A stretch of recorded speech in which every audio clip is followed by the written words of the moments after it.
अस्सलाम वालेकुम जोशीला ट्रैवलर्स। उम्मीद है भी तमाम दोस्त खैरियत से होंगे। मेरा नाम हमाद शकील है और आज की इस वीडियो के अंदर मैं आप लोगों के साथ एक ऐसा वीज़ा शेयर करने वाला हूं जो उन लोगों के लिए है जिनकी पैसिव इनकम होती है।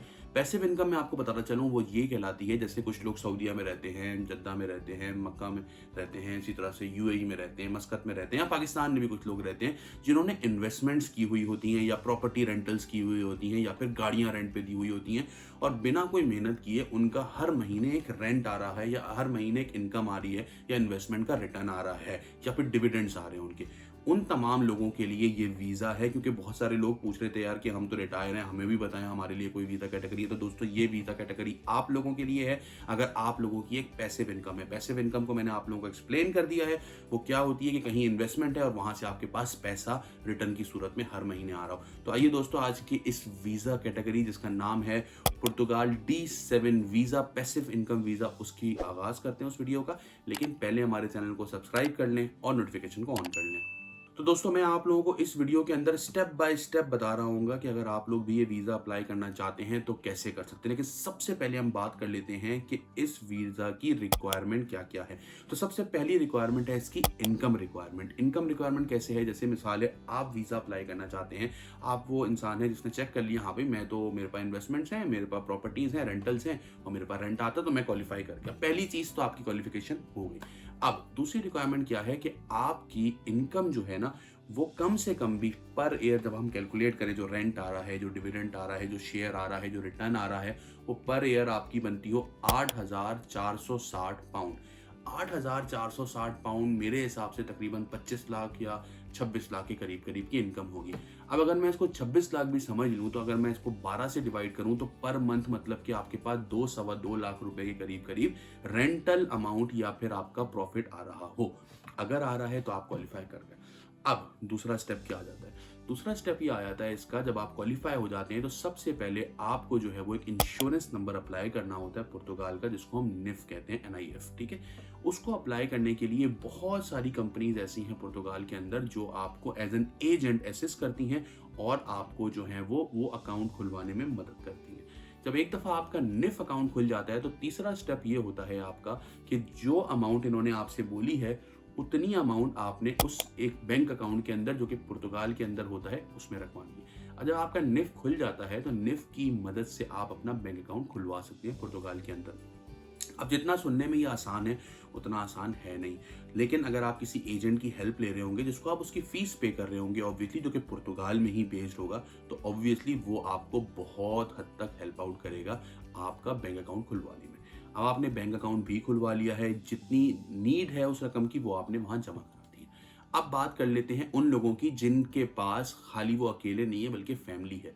तो अगर आप अपने वाइफ के साथ अप्लाई करते हैं तो आपकी इनकम जो है 8,460 का 50% और होनी चाहिए, ठीक है जी। अगर आपके साथ बच्चे भी हैं तो हर बच्चे का 30% इनकम और होनी चाहिए। मतलब 8,460 का आधा करो तो ये बन जाता है 4,230, मतलब कि 4,230 प्लस कर लो अगर आप वाइफ के साथ अप्लाई कर रहे हैं। और अगर आप अपनी बच्चों के साथ अप्लाई करें तो हर बच्चे का 30% और ऐड कर लो। आई होप सो ये चीज़ आप लोगों को क्लियर हो गई होगी, ठीक है जी। तो आप उन लोगों के साथ भी अप्लाई कर सकते हैं। जितने लोगों के साथ अप्लाई करेंगे उतनी रकम आपने उस अकाउंट के अंदर जमा करानी। अच्छा जी, अब आपका निफ भी बन चुका है, आपका बैंक अकाउंट भी खुल चुका है, तो अब जो आखिरी रिक्वायरमेंट है वो रिक्वायरमेंट है कि आपके पास एक लॉन्ग टर्म जो है पुर्तगाल के अंदर रेंटल एग्रीमेंट होना चाहिए। अब रेंटल एग्रीमेंट क्या ये शो करेगा? अच्छा, ये सब चीज़ें क्यों हैं? क्योंकि वो ये जानना चाहते हैं कि आप इस वीज़ा के लिए वाकई में सीरियस हैं भी या बस आप ब्लफ खेल रहे हैं कि चलो यार अप्लाई कर लेते हैं, होता है हो, नहीं होता है ना हो। अब आपको लॉन्ग टर्म रेंटल एग्रीमेंट हासिल करने के लिए किसी भी प्रॉपर्टी एजेंट से आप रब्ता कर सकते हैं पुर्तगाल के अंदर, जो अपनी फीस लेके आपको बहुत सारे घर दिलवा सकते हैं। जैसे यहाँ पे अगर मैं बात करूँ तो मैं अगर यहाँ पे जैसे राइट मूव के नाम से यूके की वेबसाइट्स हैं, शेयर्ड रूम के नाम से और बहुत सारी वेबसाइट्स हैं जहाँ पे आपको घर मिल सकते हैं। बहुत सारे घर मुझे दिख रहे होते हैं जो लैंडलॉर्ड जो हैं वो 6 महीने बाद देना चाहते हैं, तो आप उनको बुक कर सकते हैं। तो इसी तरह से आप जो है वो 6-8 महीने बाद का जो कोई घर उठ रहा हो वो पहले से बुक कर लें, उसका आप जो है वो एडवांस पे करें और आप पे करने के बाद एक रेंटल एग्रीमेंट बनवा लें। जो वो रेंटल एग्रीमेंट ऐसा होना चाहिए जो किसी स्टेट एजेंट के थ्रू बना हो, जो कि ऑथराइज हो। ऐसा नहीं हो कि उसकी कोई ऑथेंटिसिटी ना शो हो रही हो। अब दोस्तों आपके पास बेसिक सारी चीजें कंप्लीट हो गई हैं। अब उसके बाद जो पर्सनल डॉक्यूमेंट चाहिए उसकी भी बात कर लेते हैं कि पर्सनल डॉक्यूमेंट्स कौन कौन से चाहिए। सबसे पहले पर्सनल डॉक्यूमेंट्स के अंदर आपके पास आपका अपडेटेड पासपोर्ट होना चाहिए। उसके अलावा आपके पास प्रूफ ऑफ इनकम होना चाहिए। प्रूफ ऑफ इनकम क्या कहलाता है कि आपके पास अपनी अकाउंट स्टेटमेंट होनी चाहिए जो ये दिखा सके कि हाँ भाई मेरे पास ये पैसा है जो कि हर महीने मेरे पास आता था। उसके बाद आपके पास जो है वो प्रूफ ऑफ अकोमोडेशन होना चाहिए, जो अकोमोडेशन का आपने रेंटल एग्रीमेंट बनाया है। देन उसके बाद आप एक हेल्थ इंश्योरेंस बनवाएंगे जो कि नॉर्मली बहुत ज़्यादा महंगी नहीं बनती, हम भी आपको उसमें हेल्प आउट कर सकते हैं। देन आपको अपना जो क्रिमिनल रिकॉर्ड है वो चेक करवाना है, मतलब पुलिस क्लियरेंस सर्टिफिकेट हो जिसको हम कहते हैं, वो आप पुलिस स्टेशन से ले लेंगे जो आपके घर के करीब है।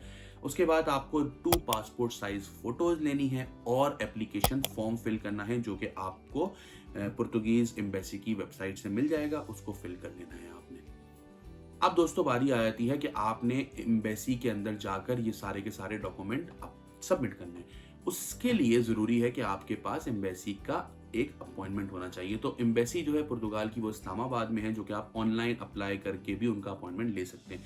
अक्सर औकात ये होता है कि पुर्तगाल के अपॉइंटमेंट नहीं आ रहे होते तो आप उनकी एम्बेसी को डायरेक्ट ईमेल भी कर सकते हैं जिससे वो आपको अपॉइंटमेंट दे देंगे, और अपॉइंटमेंट की फीस जो है वो 80 यूरो से ज़्यादा नहीं है। तो दोस्तों अब आपका टोटल जो एप्लीकेशन का खर्चा आ गया है वो 80 से 90 यूरो है, जो कि आप एक अपॉइंटमेंट की सूरत में ले लेंगे और आप अपनी वीज़ा फीस सबमिट कर देंगे अपनी एम्बेसी के अंदर जाके इस्लामाबाद के अंदर सारे डॉक्यूमेंट्स के साथ।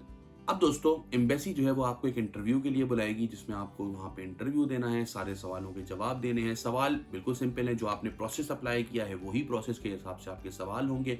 उसके बाद आपको अपना बायोमेट्रिक देना है और बायोमेट्रिक देने के बाद आपको आपका वीज़ा मिल जाएगा। एक दफ़ा जब आपको आपका वीज़ा मिल जाता है तो आपको अगले 90 डेज़ के अंदर ट्रेवल करना है। 90 डेज़ के अंदर ट्रैवल करके जब आप पुर्तगाल पहुंच जाते हैं तो पुर्तगाल पहुंचने के बाद सबसे पहला काम जो आपने करना होता है वो ये होता है कि आपको जो है वो अपना SCF का अपॉइंटमेंट लेना होता है। SCF का अपॉइंटमेंट लेने के बाद आप जो है वो अपना रेजिडेंस परमिट अप्लाई करके वो हासिल कर लेते हैं, जैसे यहाँ यूके के अंदर उसको BRP कहते हैं।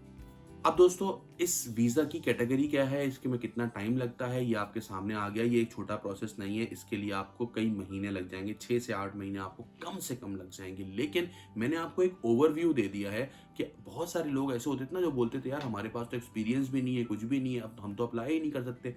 ये वीज़ा उन तमाम लोगों के लिए। अगर इस वीज़ा के बारे में आप मज़ीद जानना चाहते हैं तो हमें कमेंट सेक्शन के अंदर बताएं, या हमें हमारे व्हाट्सएप नंबर 033335998111 पे कांटेक्ट करके हमसे 1-to-1 कंसल्टेंसी बुक करें। हम आपकी प्रोफाइल के हिसाब से आपको प्रॉपर गाइड कर देंगे कि किस तरह से आप अपना वीज़ा अप्लाई कर सकते हैं। आई होप सो दोस्तों ये वीडियो आप लोगों को पसंद आई होगी। इसी तरह की इन्फॉर्मेटिव वीडियोज़ देखने के लिए हमारे चैनल को सब्सक्राइब कर लें। अपना बहुत ख्याल रखिएगा।